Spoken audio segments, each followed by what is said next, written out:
Hi everyone, it's Gothic Layman here. Today, my video, I'm going to talk about Gothic literature and like the building foregrounds to a Gothic story and what makes it a great Gothic story. Really, the characteristics of a Gothic story or a Gothic novel.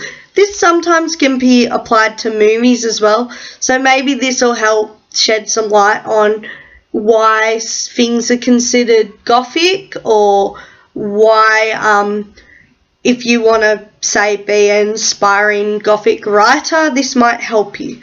So the first element you think of, come on camera lighting, is the setting of the story. So where is it set? Is it, and Gothic examples of this is medieval sort of castles looking over water, over cliffs, mansions as well, spooky mansions, Victorian mansions, very old looking, mansions with a lot of character and very grand looking.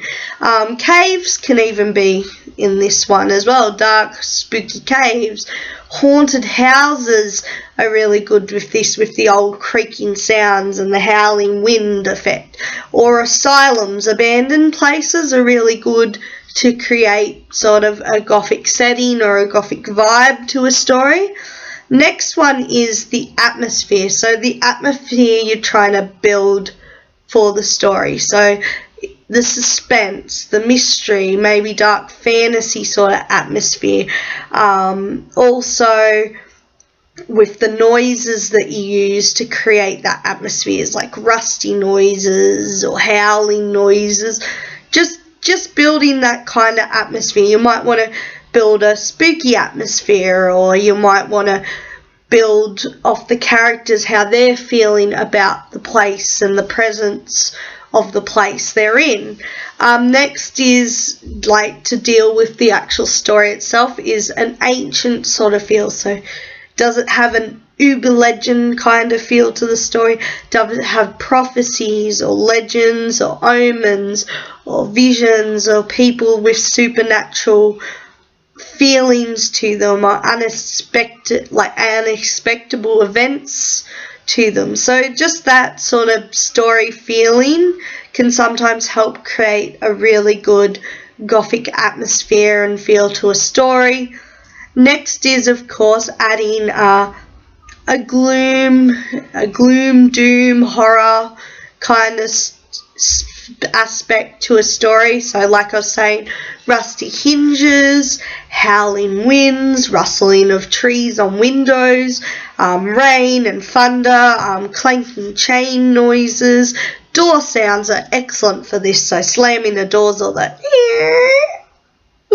noise can create a really great story, like basically great feel to a Gothic story as well.